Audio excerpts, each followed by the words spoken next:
defense is 50% of the game and that it is undervalued so far in the MVP race because I believe I'm the most impactful player defensively in the league. So that was Victor Wembanyama earlier this week, and then Wemby backed up his talk by dominating yet again last night, finished with 19 points, 15 rebounds, and a ridiculous 7 blocks in the Spurs' 123-98 win over the Grizzlies. Now, people around the league took notice of his comments earlier in the week, including Warriors forward Draymond Green. Listen to him. I hated it, and I absolutely loved it. And the reason is because the reason I hated it is because until Wemby said defense is 50% of the game, it was like, oh, man, no one realized that? Right? Like, no one realized that 50% of the game we play is on that end of the floor. So he comes out and makes this profound-ass statement, and it's like, oh, of course it is. And everybody's like, oh, man, he has a great point. Hello? You think? So I hated it because he had to do that for that to then be said. All of a sudden, you turn on TV and everybody's like, actually, maybe Wemby is the MVP. And I can agree with that. Maybe he is. But the fact that he has to come out and remind people, hey, y'all see what I do over there? It's like an indictment on the game of basketball. And everybody, talk all of this stuff about, oh, man, you got to play both sides. And everybody want to crush Luka Doncic when Luka doesn't live up to the standard of defense. But we got this guy defending entire teams, and no one took it into account until he said, well, number one, defense is 50% of the game. An indictment on the game. Does Draymond have a point when he says that? Jay Will, I see you shaking your head. No, it's not an indictment on the game. That's Draymond's indictment on media and the way the game is covered. And that's what he really means to say here. Because basketball people, like the people on this show, when Wendy or Stephen A. or I talk about Wemby, we're having conversations about him maybe being the most dominant player in the history of the game. And it always starts with what he does on the defensive end, that he blocks out the sun, or every shot that comes towards the rim, he can contest or deflect or change or alter shots around the rim. We're talking about him in a historical context with Shaq in the way, even though Shaq wasn't as defensively minded as he was, like dominance on the defensive end. So to me, this has always been, whether it's Draymond with new media, whether it's Draymond and the way the game is covered, and it's such a large array of people that cover this game. I don't know why Draymond only focuses on those people that only focus on offense. Yes, offense sells. Yes, offense makes the game faster. Yeah, we're going to talk about, why do we love Cade Cunningham? Because he defends on both sides of the floor. He D's up and he tries to give you buckets. Why do we love Jaylen Brown? Because he tried to strap up SGA last night in the fourth quarter, and he's a two-way player. Why the players that we're talking about in the MVP conversation are playing on both sides of the floor, and it's meaningful to them in the way their DNA is built. So I think it's an indictment on media, not on the game of basketball. Wendy, what do you think? Yes, absolutely. This is, again, another straw man argument. Like, I love that Draymond is so loquacious. I love when he has these post-game sessions. He did that earlier this year when he thought he might get traded.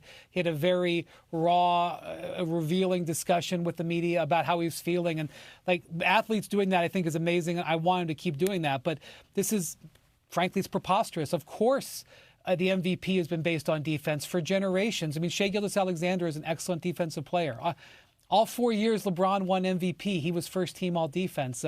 How far do I got to go back? Hakeem Olajuwon, Tim Duncan, Michael Jordan. I think he won 6 MVPs 4 of those years. I think he was all defense. What do you think? It didn't matter. Giannis Antetokounmpo, both of his MVPs, he was all defense. 1 year he won the MVP and the Defensive Player of the Year. I think Kareem Abdul-Jabbar, Stephen A., I think he made all defense 11 times. I didn't look it up. I'm sure a bunch of them came in the years when he won all those MVPs. Yes, there are certain years when there are offensive players who may win the MVP, such as when Jokic has won it, which I think is kind of the undercurrent maybe he's talking about here. I don't know. But, and like he referenced Evan Mobley in this rant. last year, from the beginning of the season to the end, everybody knew Evan Mobley was having a great defensive season. He won Defensive Player of the Year. He was second team All-NBA. This is a straw man argument. He wants to take pot shots. Go ahead, but it's not based in reality. The media and the award voters have always recognized the importance of defense when selecting the top players. Yes, Victor said that, but we all knew Victor was going to be a great defensive player. That didn't sneak up on all of us. It wasn't like none of us knew. He was probably going to be the unanimous Defensive Player of the Year before he made those comments the other day. So go ahead and take pot shots. I got it, but the results of how the voting has gone for generations do not match what he is just saying. Listen, it's a straw man's argument to some degree, not completely, Wendy, but to some degree you're right. And Jay's points are very, very valid as well. But can we really keep it a buck and talk about why Draymond Green said what he said? It's because Draymond Green is somebody that at times feels underappreciated. Do y'all know that Draymond Green is in his 8th consecutive year where he hasn't even averaged double digits in points? 8 straight years since he has averaged less than 10 points a game. And we call him a Hall of Famer, a future Hall of Famer. We remember that he's a 4-time champion. And we also say Steph Curry and Klay Thompson and those boys don't have a championship without Draymond Green. So clearly, there's some feelings there. As an elite defensive player who was a former Defensive Player of the Year, who was a top 3 candidate for Defensive Player of the Year in this league on at least 3 or 4 occasions. That's who Draymond Green is, and that's who the individual that was talking. The problem that he has is, you know what, the lack of recognition for those who prioritize defense. And my point is, how come you ain't blaming the league? Look at the changes that was infused into the league. The league wanted more offense. The league has compromised defenders. You have all-world defenders, Hall of Famers who are retired, obviously, who've complained about what the league allows now compared to what they did back in the day. They want to be able to put their forearm on you. They want to be able to get physical with you. Now, you can get teed up, thrown out of a game, or at the very least get 6 fouls for passing gas. It's that damn bad sometimes in the NBA circles. Things have changed, okay? How come he didn't bring that up? Draymond knows that. Draymond knows that the media ain't guilty of that. It's the league, but he didn't say that because he's new media. And because he's new media, he's looking at the old guard or conventional media, and he's challenging us to cover the game in its completion. Wendy, I don't think he's completely wrong about that. I do think there are cases he can point to where us as media members could do a better job in highlighting stuff, you know, with the same energy, as they say. Keep the same energy, don't lose energy. Don't lose the intensity, keep the same intensity. I get that part. But you're also right in highlighting that it hasn't been ignored. We just haven't been as loquacious about it as he would like us to be. But here is where we drop the mic on Draymond Green when it comes to what he said. You know who else hasn't talked about it, Draymond? You. You've had your podcast for years. We don't hear you talking about that much because we listening to what you're saying. You listen, Wendy, don't you? Don't you listen to what he has to say, Jay? Haven't we all acknowledged how knowledgeable and what a basketball savant we believe him to be? We've said all of these things. We've quoted him on numerous occasions on his podcast, on his show that he owns. We ain't hear you talking about that before.